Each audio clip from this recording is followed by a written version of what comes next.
ਤੇ ਘਰ ਵਿੱਚ ਇੱਕੋ ਵਾਰੀ ਕਾਕੋ ਰੌਲਾ ਪੈ ਗਿਆ, ਪਾਪਾ ਜੀ ਦੀ ਜੁੱਤੀ ਮਸੀਤੋਂ ਕੋਈ ਲੈ ਗਿਆ। ਬੀਵੀ ਕਹਿੰਦੀ ਜੁੱਤੀ ਕਿੱਥੇ, ਦੱਸੋ ਤੇ ਅਸੀਂ ਸੋਹਣਿਓ, ਚੁੱਲ੍ਹੇ ਵਿੱਚ ਪਾਓ ਜੁੱਤੀ, ਹੱਸੋ ਤੇ ਅਸੀਂ ਸੋਹਣਿਓ। ਮਾਂ ਨੇ ਦਿੱਤਾ ਹੌਸਲਾ, ਮੈਨੂੰ 1.25 ਲੱਖ ਦਾ ਹਲਾਲ ਦੀ ਕਮਾਈ ਨੂੰ ਲਿਜਾ ਕੋਈ ਨਹੀਂ ਸਕਦਾ। ਸੁਬਾਹ ਤੱਕ ਸਾਰੇ ਗਮ ਮੈਂ ਭੁਲਾ ਲੈ, ਸਬਰ ਸ਼ੁਕਰ ਕਰਕੇ ਪੁਰਾਣੇ ਬੂਟ ਪਾ ਲੈ। ਤੇ ਕੱਲ੍ਹ ਵਾਲੀ ਗੱਲ ਮੈਨੂੰ ਰੱਖਿਆ ਡਰਾ ਕੇ, ਪੁਰਾਣੇ ਜਿਹੇ ਬੂਟ ਵੀ ਰੱਖੇ ਮੈਂ ਲੁਕਾ ਕੇ। ਇਹ ਵੀ ਬੂਟ ਮੇਰੇ ਜੇ ਚੋਰ ਚੁੱਕ ਲੈਣਗੇ, ਠੰਡ ਵਿੱਚ ਮੈਨੂੰ ਤੇ ਸੈਂਡਲ ਪਾਣੇ ਪੈਣਗੇ। ਟੁਰਦੇ ਟੁਰਦੇ ਹੋਈ ਰਹਿਮਤ ਪਰਵਰਦੀਗਾਰ ਦੀ ਨਵੀਂ ਜੁੱਤੀ ਨਜ਼ਰ ਆਈ, ਲਿਸ਼ਕਾਂ ਮਾਰ ਦੀ। ਜੀ ਕਰੇ ਜੁੱਤੀ ਨੂੰ ਮੈਂ ਹੁਣੇ ਲਵਾਂ ਫੜ, ਲੋਕੀ ਮੈਨੂੰ ਚੋਰ ਕਹਿਣ ਲੱਗਦਾ ਸੀ ਡਰ। ਤੇ ਸਿਰ ਸੁੱਟ ਬਹਿ ਗਿਆ ਮੈਂ ਮਸੀਤ ਵਾਲੇ ਗੇਟ 'ਤੇ, ਪਾਵੇ ਕੋਈ ਮੇਰੀ ਜੁੱਤੀ, ਹੈਗਾ ਸਾਂ ਮੈਂ ਵੇਟ 'ਤੇ।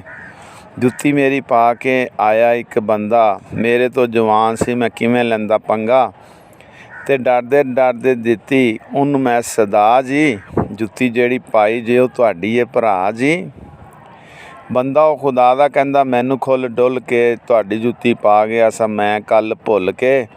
ਤੇ ਜੁੱਤੀ ਮੇਰੀ ਮੈਨੂੰ ਦਿੱਤੀ ਜਦੋਂ ਉਹਨੇ ਲਾ ਕੇ, ਮੂੰਹ ਮੱਥਾ ਚੁੰਮਿਆ ਮੈਂ ਜੱਫੀ ਉਹਨੂੰ ਪਾ ਕੇ। ਐਵੇਂ ਰੱਜ਼ਾ ਸਭ ਨੂੰ ਇਹ ਸਮਝਾਵੇ, ਨਵੀਂ ਜੁੱਤੀ ਪਾ ਕੇ ਮਸੀਤੇ ਕੋਈ ਨਾ ਜਾਵੇ।